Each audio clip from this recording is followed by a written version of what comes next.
y'all doing? Welcome to another chapter of the Book of Sean. It's good to see you. Thank you for tuning in. I'm excited about what we're doing tonight. We always have a great show for you. And today is absolutely no different. We're going to do some Ask Dr. Sean. You guys sent me some really great questions, some interesting questions. I'm going to answer your questions, give you some advice. My brother Jesse is here. I'm going to have a conversation with him about his journey, what he was born to do. Huh? I'm going to try to push him a little bit, because I see some greatness in this man. And I think he needs to, feel the fear and do it anyway.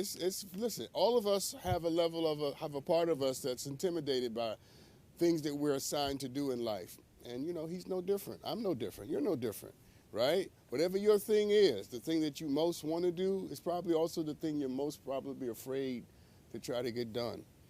Yeah, we're going to listen to his heart tonight, his journey. And I hope by the time we're done that I can edge him a little closer to doing what I think and what I think he thinks he was born to do. We're going to do some headlines. 2-3 is here. I'm going to be talking and running my mouth to him as well because, I talk to him all the time. Let's get this started, people, with some headlines. So, Rafa Nadal won the Australian Open. We saw this last week, and I know most of you don't care. I know most of you don't care about Rafa Nadal winning the Australian Open. And when I mentioned his name, you rolled your little eyes. I saw you roll your eyes, your eye rollers. You're going to hell for rolling your eyes at me. But let me tell you why you should care. You should care about Rafa Nadal winning the Australian Open for a couple of reasons. Here's number one. He's 35 years old and he beat a man half his age. How come you're not clapping? Everybody should be clapping. I'm just saying, shout out to all the older people who still got it. It's not just the 23-year-olds that still got it. Rafa Nadal is 35 years old, and he beat a man half his age or something like that. You know what I'm saying? It's amazing. Absolutely amazing. But there's another reason why you should care about Rafa Nadal winning the Australian Open, and here it is. It's because Rafa Nadal, in order to play in the Australian Open, went to Australia, and he followed all the rules to be able to go and to play. Whatever the rules were, he followed the rules, and he nailed them down. And he won because he participated in a way that had integrity and honor.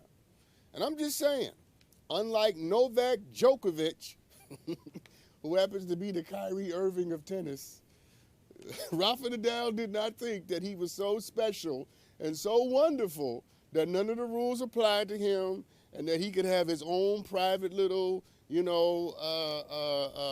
immunization situation going on. No, Rafa Nadal said, if these are the rules, I'm going to follow the rules. And he put himself in the position to win and to play and to do well. And he didn't think he was special. He thought he was great. That's good, by the way, truthfully. You didn't realize how good that was. He knew he was great, but he didn't think he was so special that he could absolve himself from the rules. And I'm just saying, you should care about this story because it's good to see people who follow the rules and who play by the rules win. You know what I'm saying? It's good to see people who do what they're supposed to do and end up with a result that's in their favor. Because at the end of the day, I'm tired of seeing people who just break the rules and skirt all the agreements and end up prospering. I'm tired of seeing wicked people prosper. That's my point. You with me now? I knew you was going to be with me before this was over. I'm tired of seeing wicked people prosper. People who just do whatever they want to do, however they want to do it, and they end up walking away with all of the benefits. And most of you watching right now, you follow the rules. You play the game the way the game's supposed to be played. You do what you're supposed to do. You do what you have to do. You do what is required of you. You know what I'm saying?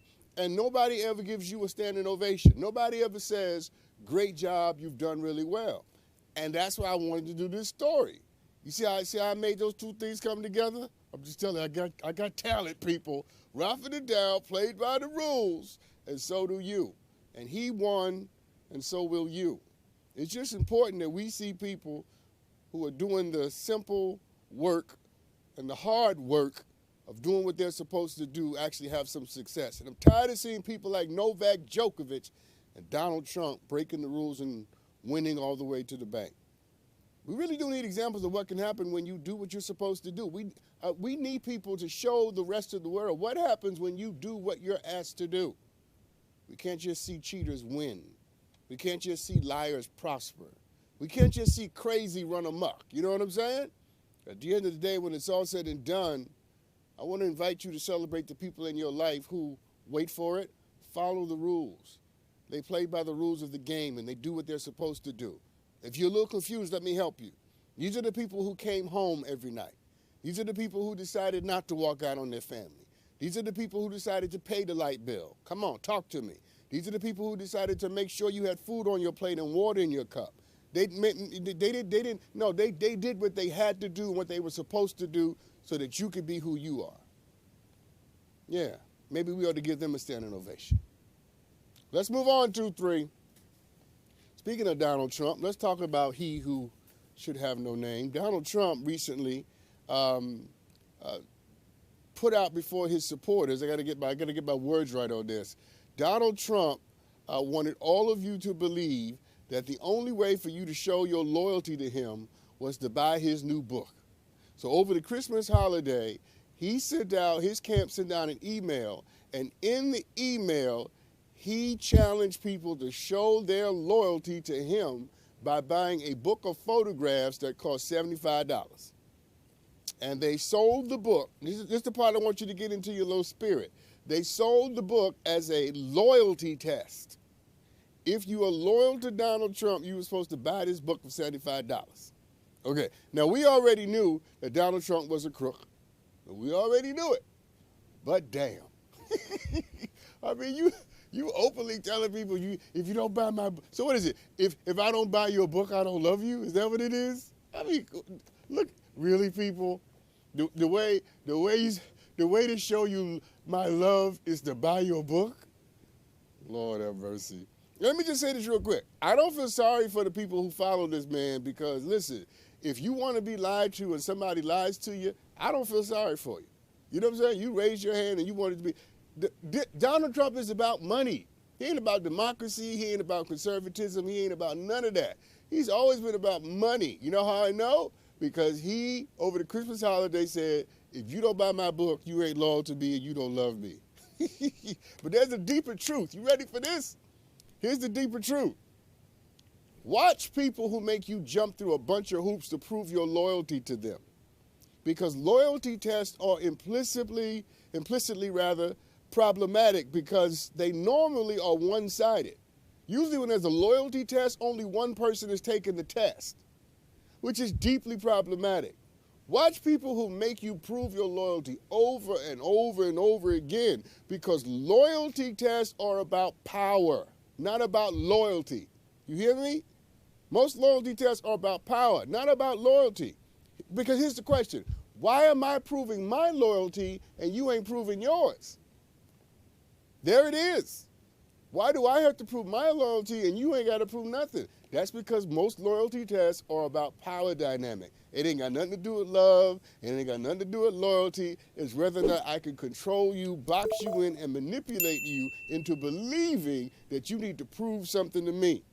Let me just be clear about this right. Truthfully, I don't know what you think about this. I don't know what Jesse thinks about this. Here's what I think about this. I am not proving nothing to nobody if you ain't proving nothing too. That's how this works. Either we both proving or ain't nobody proving nothing. Because Dr. Sean don't take no damn test. I give the test. That's how this works. People are crazy, man. Don't give your power away by allowing people to make you feel like you got to jump through their hoops. Here's my motto for 2022. I'm giving everybody this for free. I ain't going to charge you. You ready?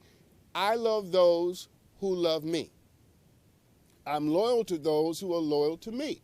I'm good to those who are good to me. Reciprocity is the basis of everything that I'm doing this year. And if it ain't reciprocal, don't even come my way. You want me to buy your book? Let's move on to 3 because I'm going to start cussing and lose my job. Did you guys hear about the Texas toddler? There's a little toddler in Texas who's been hailed and credited for saving his whole family, by the way, when he warned his mother that a fire was raging in the house. And apparently the parents of this little toddler, Kyla and Nathan Dahl, that's the toddler's parents, Kyla and Nathan, they were just getting over COVID. And so they didn't have taste and smell. And apparently the fire alarm did not go off. so they didn't hear a fire alarm because it didn't go off, and they couldn't smell the smoke. But the toddler, literally, this little guy is a toddler. He went into his mother's room and tapped his mother on the leg or whatever and said 2 words, "Mommy, hot."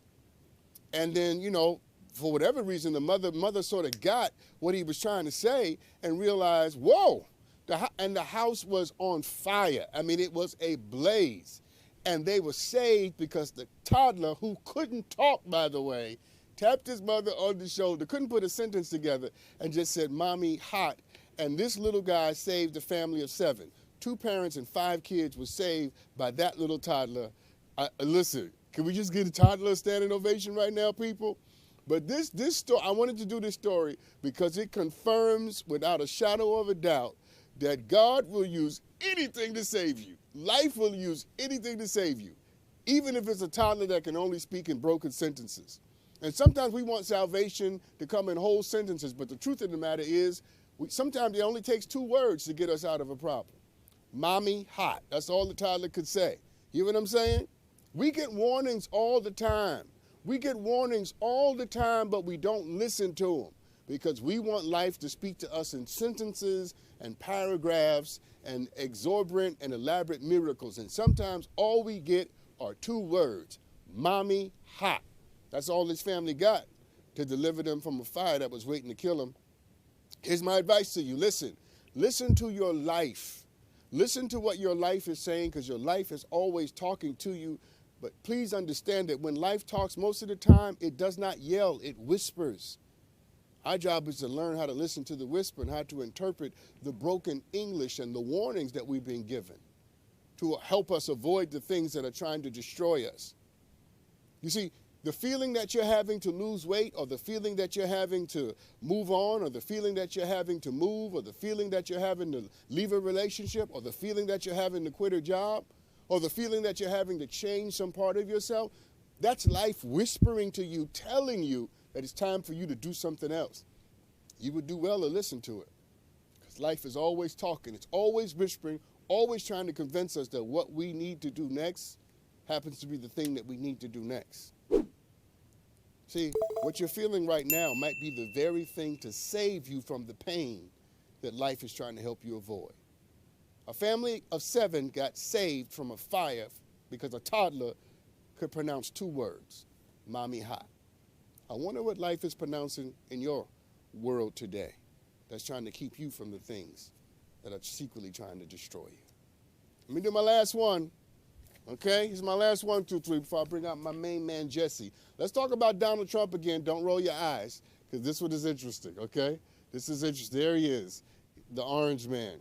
Okay, Donald Trump recently told a crowd, wherever he was, I think he was in Georgia, he recently told the crowd out loud in public, so stay with me, told the crowd out loud in public that if he gets elected president again, he will pardon the January 6th insurrectionists. Let me get my words together. He's going to pardon all the people that stormed the Capitol on January 6th. At what point do we just say this is absolutely nuts?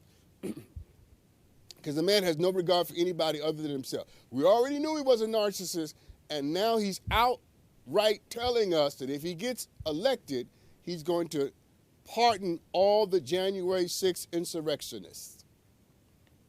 But I didn't want this last story to be about Trump. I just used Trump to get your attention, because this real story is about something far more interesting. And here it is. Are you ready for it? When people tell you what they're going to do before they do it, you would do well to believe them. When people tell you who they are before you actually have a chance to spend any time with them, you would do well to believe them. And here's what I mean. I know people who have dated people who, prior to dating them, those other people told them, "I'm a mess."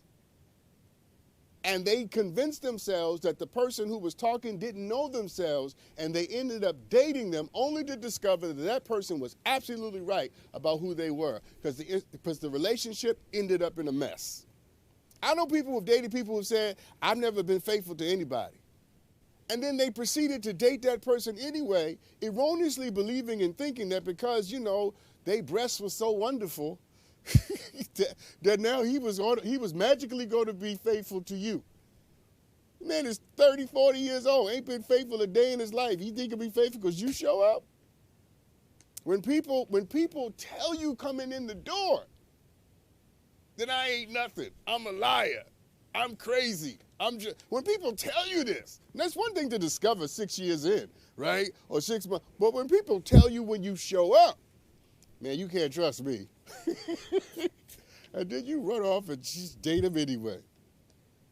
Beloved, people know themselves better than you do. So here's my advice before I take this break. Stop raising your hand for trouble, because nobody's that cute. Messing around with cute's going to cost you your future. You hear what I'm saying to you? At the end of the day, people know themselves better than you do, and you would do well to listen to what people are saying about themselves when they don't realize that you're paying attention.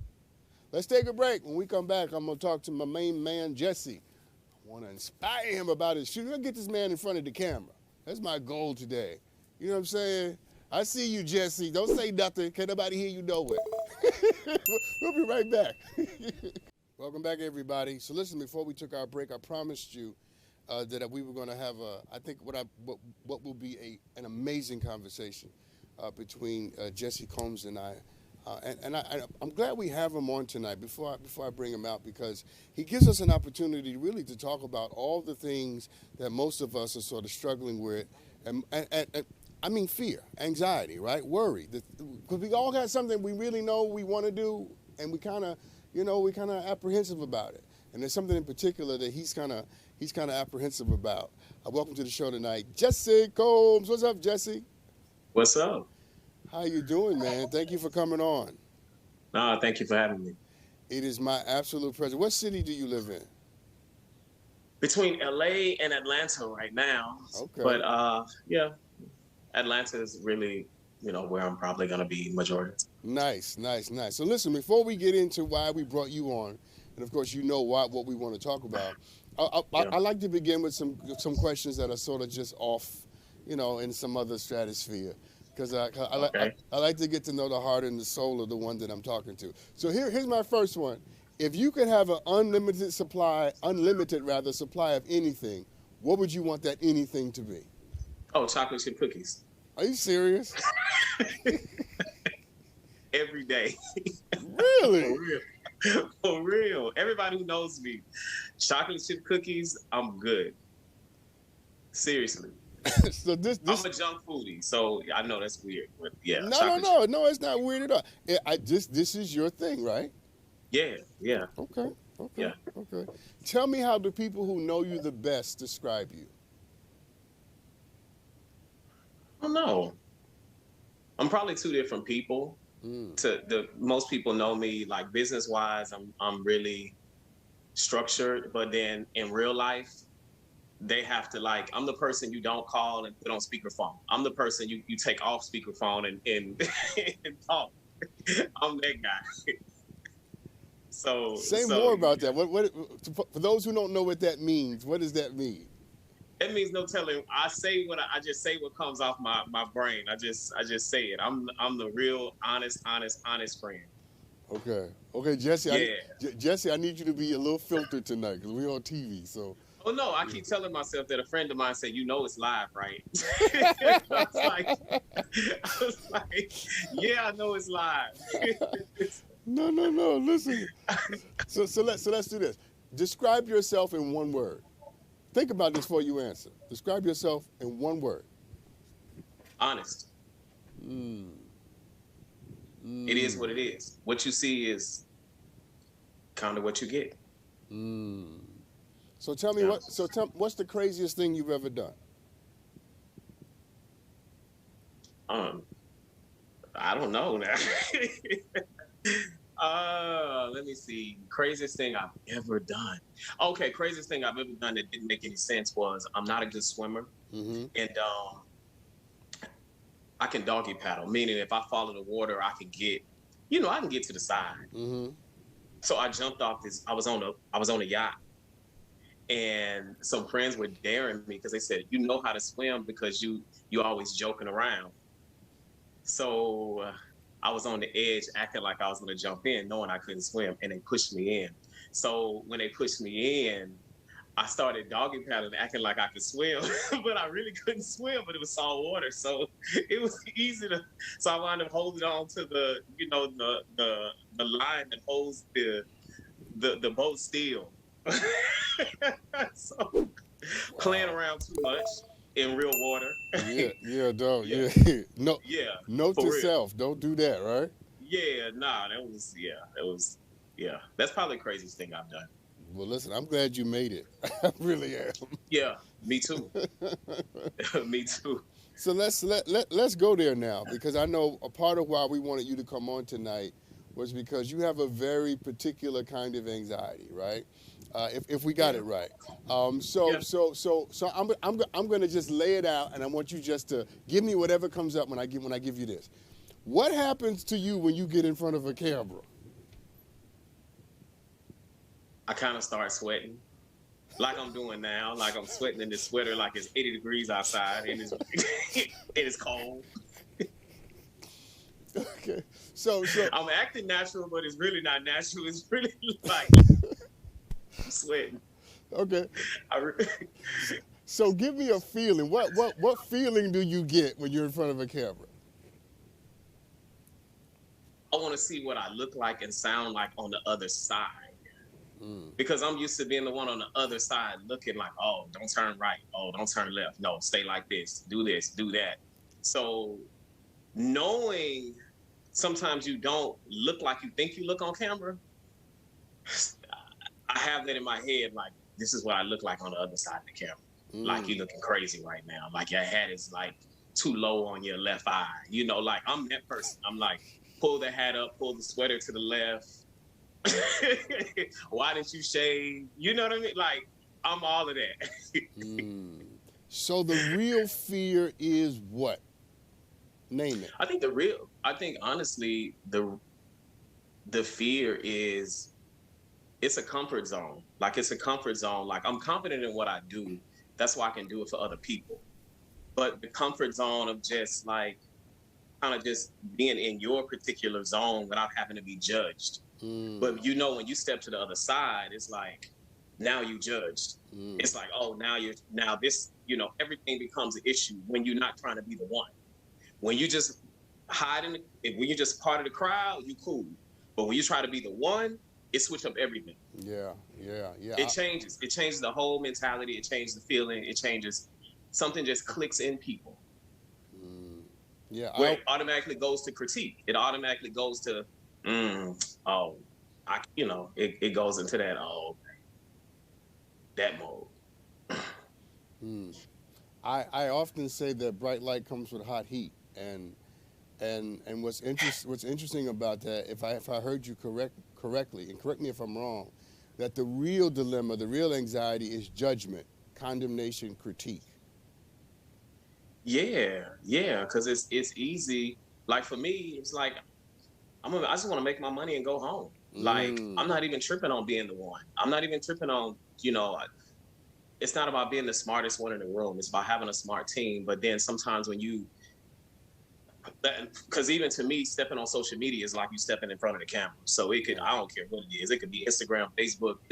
You could be on live TV as far as I care. It's all the same anxiety. Yeah. So it's the same level of, I don't know. It's just today's society is so much cap. Like no one wants to be just who they are. And then when you are who you are, it's just like, it becomes one of those things where I'm trying to put on for people I don't even know. You know Yeah. what I mean? To me, that's what it is. Unless you have a message, it's like, okay, I'm just trying to look good for, you know, that Nobody's. part of the brain. Yeah, yeah. Yeah. Listen, because let's go a little deeper, because I'm Yeah. told that growing up you felt like you had to manifest perfectly. You had to be perfect all the time, and I think that plays a part in it. Talk to me about what you went through, and just what it felt like in that season of your life. I mean, growing up, like, like when you grow up and you grow up in like a little small town, like you want to see things, you do things like your parents always, like I grew up in a little small town where like black people on one side of the tracks and white people on the other side of the tracks. So, my parents always did pretty well. So we always lived pretty good, but they always told us, like, no matter how good you live, or no matter how good you think you are and what you are, like you still this. So you got to be 3 times better. You got to be 4 times better. You got to be smart. You can't make the same mistakes that other people make. So in that, when you look at success and you look at people that you idolize and that you want to be like, it's like kind of like you look at success and you mimic it until you become successful. So you put a lot of pressure on yourself. So for me, I put a lot of pressure on myself because one thing, it's like almost like a fear of failure. Like I'm gonna go to college, I'm gonna get my degree. I'm gonna do this, I'm gonna be an executive. Oh, I'm gonna do this, I'm gonna make 6 figures. I'm gonna do this, I'm gonna live here. Like that was me. It was always a checklist. So it was a checklist all the way up into college, like getting into the university I wanted to, into this, because it's always, you aren't given the opportunity, you aren't handed anything. So everything seemed hard, and it's like, in order to make it, you don't want to be that story that everyone always tells, when you go back home, be like, man, I could have been this. Oh, I should have been this. Oh, but I made this mistake. And it like life is real honest, and it is what it is. And for us, one mistake, I mean, it changes the world. It changes a lot of the opportunities that you are able to do. I don't mean to cut you off, but we're you and I are going to come back to this point of what you heard and how you interpreted what you heard at that stage of your life. Let me ask you 2 quick questions before I take this break. Here's the first one. Tell everybody what you do now. I'm a creative director, designer. Okay. And tell everybody real quick, what's in your heart secretly to do professionally? I actually want to launch my own podcast, TV show, showing people how to monetize their lifestyle by just doing what they want to do. Okay. Because I've done a lot. Okay, stop. So tell everybody real quick, before we take this break, what was the moment that switched it for you, that made you want to go from being behind the camera to confronting some of the fear that you have about being in front of the camera? Was there a moment? It wasn't a moment. I think it was no, it was a moment. It was a moment. It was a moment where I just kind of felt like I was wasting my time, where I felt like I was working with a lot of brands and everything seemed cool because everybody thought it was cool. But then I felt like when I turned on Instagram and I turned on a lot of the other platforms that I look and follow people, and they're experts at what they do, and they're making 10 times as me, and I'm working hard. I'm like, yo, I should just be talking. I can just show people what they need to do, explain to them the journey, help them lay it out, and from my experience of physically going through it myself and being on a certain level for a long time, and helping people understand how to turn their lifestyle into money. Good. I'm glad you gave me all of that. I'm going to take this break, Jesse. When we come back, I got some more questions I want to ask you about this journey and about how you are mapping your way through it in terms of emotionally, right? Because from everything I've gotten from you so far, you definitely should be in front of somebody's camera. I mean, we go, listen, shake your head like this, do this. Well, if I had a white t-shirt on, you would see all the sweat that was coming down. Let's take this break. We'll be right back. Jesse and I'll be right back. Welcome back, everybody. I'm talking to Jesse Combs. Hey, Jesse. So listen, man. Where we left off was actually kind of funny. I was affirming your capacity to be in front of a camera, and you were telling me that if you had on a white t-shirt, I see all the sweat that's falling off you. No. Listen, it's not easy, right? It's not easy. No. It's not easy to be in front of the camera. It's not easy. I do this for a living, right? People take shots all the time. People have something to say all the time. That's just the nature of the game. I have something that's going to help you with that, though, but I'm not going to give it to you. I got a few more questions. Let me ask you this. So tell me what you believe this anxiety and fear have stopped you from being able to do. Let's own that.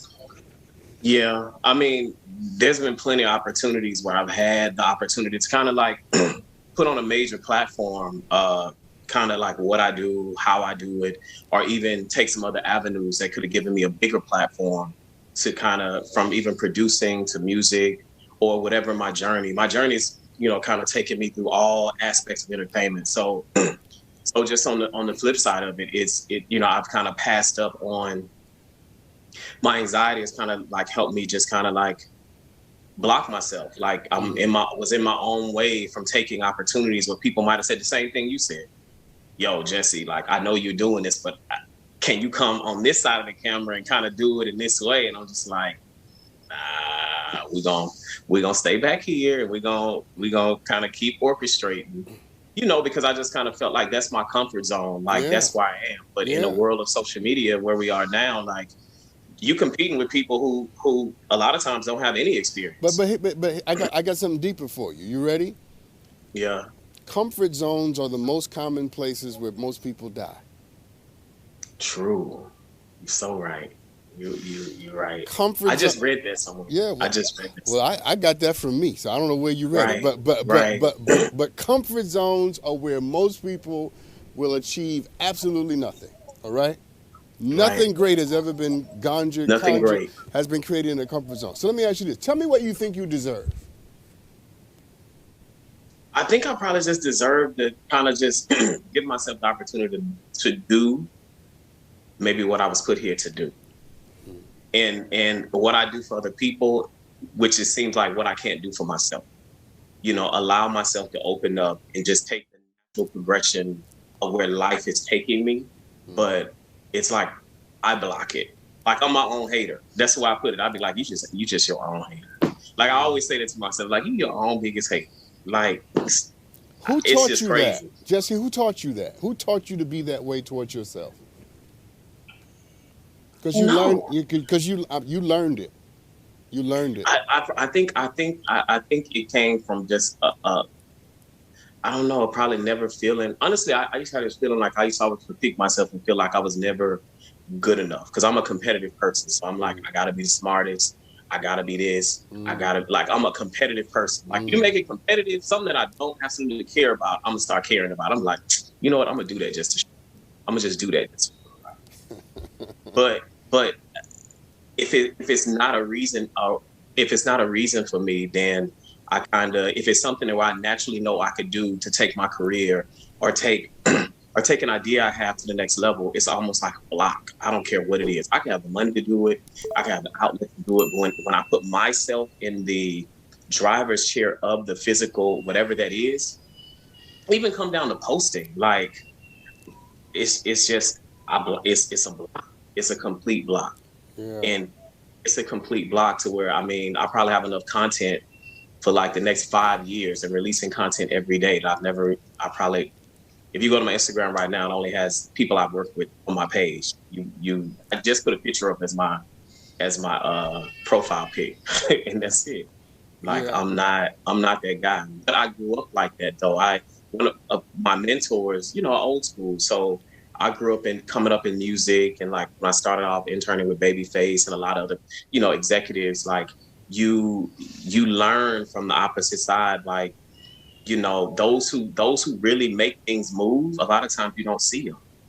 So I come from a world, and I grew up in a place to where those who were really making the moves, you know who was really making the moves because they moved in silence. It's like, but these days you can't really move in silence. People want to see them. They want to see the person who's making it move. That person has to have an authority. And in order to do that, you have to want to at least do this. You want to at least do this. It's just different. It's a different world we live in. And so I'm kind of caught in the middle.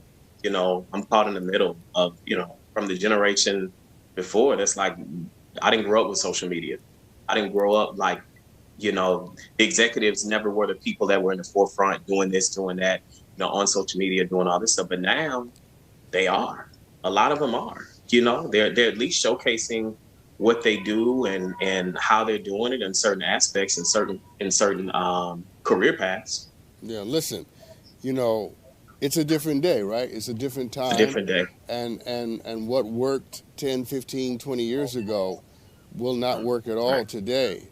I asked you what you felt you deserved because I wanted to get a sense of how it is you had a sense of what your value was and what you bring to the world. And that's where I want to leave you because I want to put this in you. I want to pour this in your soul, in your mind. First thing I want to say is this. People are already judging you, critiquing you, and condemning you.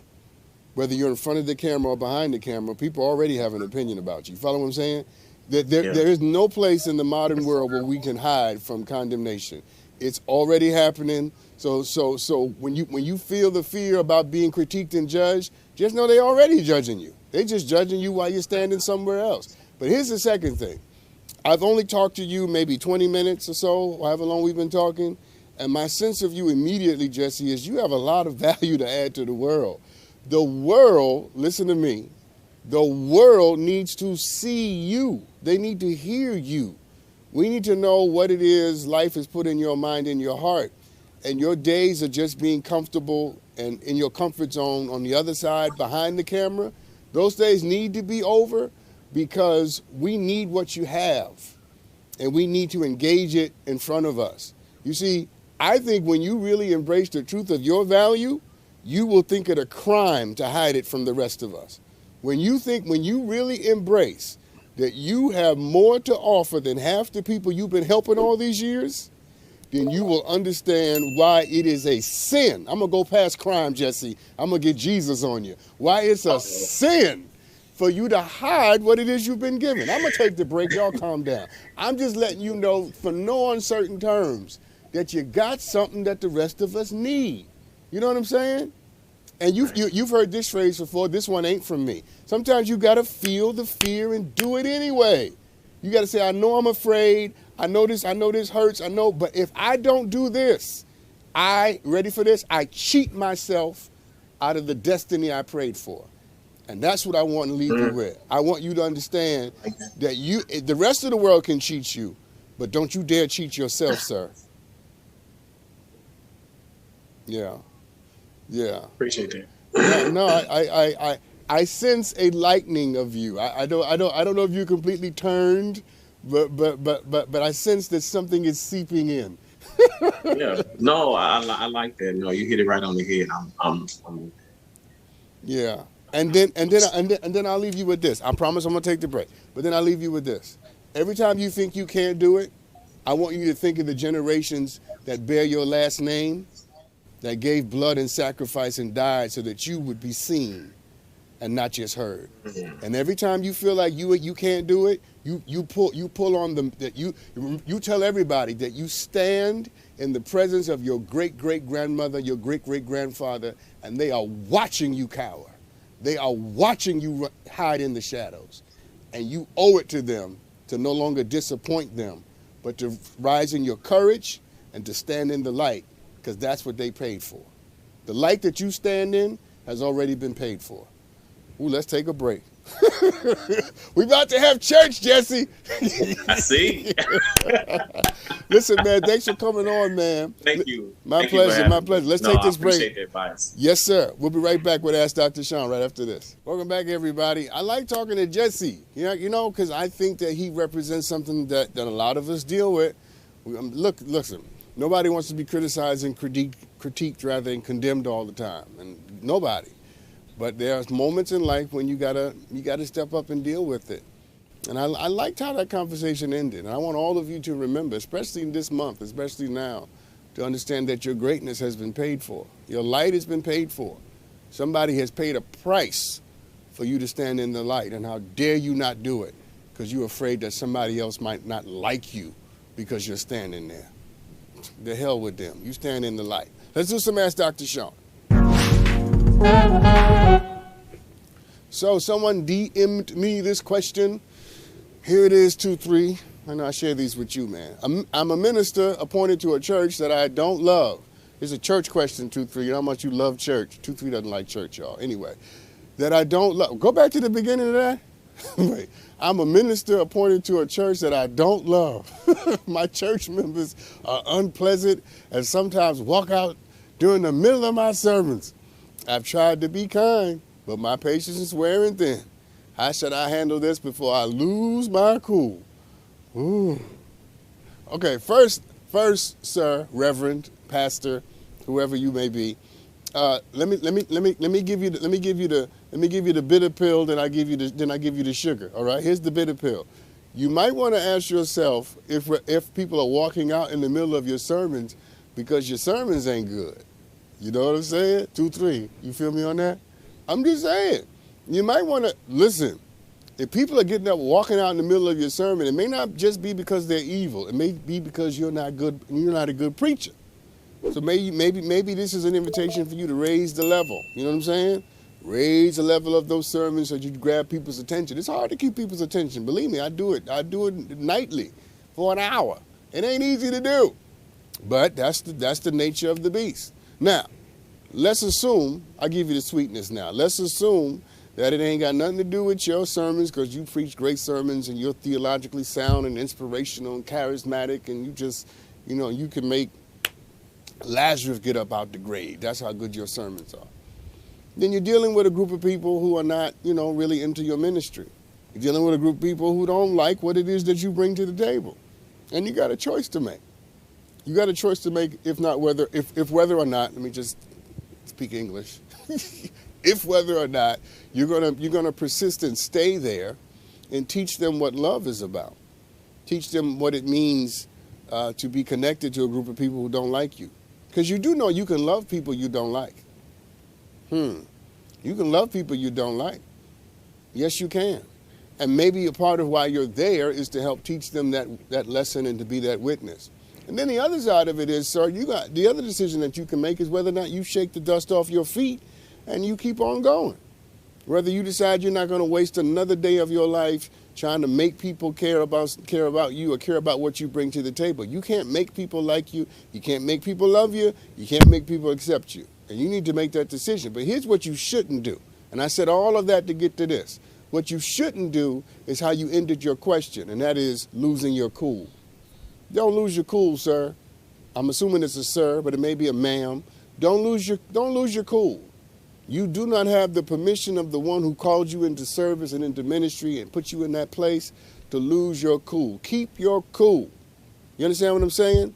Because you are the very witness, you are the manifestation of the best of what it is we believe. And you can't be cussing people out and throwing Bibles at people and chasing people down, fighting people, socking deacons in the eye because you're mad about how they treating you, listen, they treated the one you follow worse than how they treating you. And let him be the paradigm by which and for which you decide how you should deal with this. I'm just going to say to you what most people won't say, and that is you don't have the permission of the one that you follow to act a damn fool because people won't treat you right. No, you can't do it. You're called to a higher standard, sir, madam, ma'am. You're called to a higher standard. And that standard is that you are to manifest the best of the human spirit and the best of what we believe the gospel to be about. Love them. I know it's hard. Say good morning to them. Huh? You are supposed to be the spiritual leader in that place. And to be a spiritual leader, you got to engage in the hard spiritual practices. And that is loving people who don't like you and being kind to people who are nasty to you. Huh? And showing people a more excellent way. So let your best sermon not be the one you preach from the pulpit and the one that they walk out on. Let your best sermon be the one that you express for people as you treat them, even though they despitefully use you, and how they treat you in all kinds of malevolent ways. Be good to people, even when they don't deserve it, because then they will know that you are a follower of Jesus Christ. We'll be right back with more Ask Dr. Sean after this. Welcome back, everybody. So let's do some more Ask Dr. Sean. What just happened, 2, 3? Anyway, so I got a great video sent in by Nate. This is an interesting question. Take a look at this. Hey, Dr. Sean. My name is Nate from San Francisco, California, and I need some advice. My teenage cousin just became pregnant, and her mother kicked her out of the house. She is asking to come live with me, and I'm unsure if I want to get involved. What do you think? Great question, Nate. Thank you for that. Okay, this is a little complicated because we're talking about some very important issues. Number one, we're talking about a minor who's a teenager, okay? So that comes with a certain level of liability and risk and responsibility. We're also talking about a pregnant minor, teenager, right? And that comes with a whole nother level of liability and responsibility. And we have to add into that equation that this young lady's parents have rejected her and kicked her out of the house. So there's a lot to consider in this, okay? This is not an easy decision. So my first bit of advice to you is not to take this on by yourself, to create a community of people who can help you deal with the situation. Cousins, brothers, sisters, uncles, aunts, whomever, friends even, teachers, whoever it is. This is a lot. And I would advise you, especially if you're not fundamentally clear that you want to be involved, I would advise you not to be running into this fire by yourself, okay? Create some folks who can support you if you decide to do this. So, for example, there are folks who, instead of staying in your house all the time, maybe she can sort of move throughout a community of people. There's a village of people who can support her in this very vulnerable time for her. I think the thing that really makes me want you to consider helping more is the fact that she's pregnant and rejected. Pregnant and rejected. I'll say it again. Pregnant and rejected. With essentially nowhere to go other than the, whatever municipal system that people go into when they don't have anywhere to live or give no place to give birth in or to. It's a lot. And I'm saying to you that her vulnerability and the fact that you obviously care about her should lead you to want to support her with something other than just you. Your question also tells me that you're probably not able to support her alone the way that she deserves and the way you probably would want her to be supported. So don't do it by yourself. Sometimes we think that when people have problems, that we're the only one who can solve the problem. The truth of the matter is we're probably not. And some problems should not be solved simply and singularly by us. Put a village together and think your way through this. Put a village together and have a conversation about whether or not this is the best thing for you. And of course, I don't even know what's going on in your life. I don't even know, where you live or how your employment situation. I don't even know any of that. You know that. And I'm saying to you, if you decide to help, make sure you are not the only one doing the helping. And I would just encourage you not to walk away from the situation because she's pregnant and she's vulnerable. And she's made a mistake and she's wounded. You follow me? And she probably has all kinds of feelings of regret and recrimination and all of that. And I just always put myself in the other person's position. I always try to feel what the other person is feeling. And maybe you can be the support that she needs by helping people support you as you try to support her. All right, somebody emailed me this question. I'm the oldest of 3 children and skipped college to stay home to help my parents run their business. However, my sister went to college and she constantly tells me that I missed out on enjoying my life because of my choices. How do I convince her that I'm happy with my life? Well, first of all, this is an easy one, 2, 3, you ready? As long as you are convinced, I don't know why you need to convince anybody else. I'm lost with this question. I'm trying to figure out if you are clear about the choices that you made, and you're happy about what you did, you don't need to convince your sister of anything. Not a damn thing.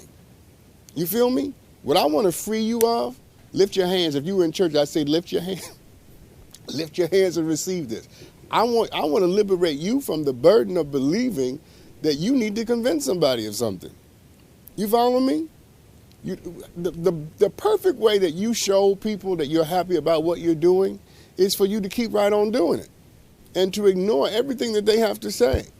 Your sister wants to get involved in some sort of competitive comparison thing going on. And what you do is you turn your power over when you get involved in that. Because clearly she feels some type of way about what she did and she feels like there's something to compete with you about. She probably feels some type of way about not being there for the parents and the business the way that you were. And the way that she inverts that is to project whatever feelings of guilt on you. Don't participate in that. Let me tell you something. When I'm clear about what I'm doing, I don't explain nothing to nobody. It ain't none of your business. If you were happy getting whatever I was going to say getting drunk in college. I don't know if she did that. I shouldn't project. But if you were happy doing whatever you did in college, I'm happy for you. Just know that I'm happy, okay? And that's it. I'm happy with my choices, and I would do them all over again. See, I'm concerned that you're not sure. And if you're sure, then you don't need to explain that to anybody. If you're sure, you don't need anybody to be convinced. You don't need nobody to co-sign your journey, your path, or your destiny. Because what's yours is yours, and what's yours will wait on you. And you can't miss what's waiting on you. I want to say this to you just to be clear before we go, that you didn't miss nothing. The journey that you took and the way and the ups and downs and the twists and turns, all of that was for your good. You are exactly where you're supposed to be, doing exactly what you're supposed to be doing. Huh? And the next time somebody tries to make you feel some type of way about it, here's what you tell them. I am what I am, by the grace of God. I'm going to throw my shoe, 2, 3. Anyway, he don't like church. But anyway, people, listen, feel the fear and do it anyway. Shout out to my main man, Jesse. Get in front of that camera, man. And you guys, do what you're afraid of, all right? Life is waiting for you on the other side.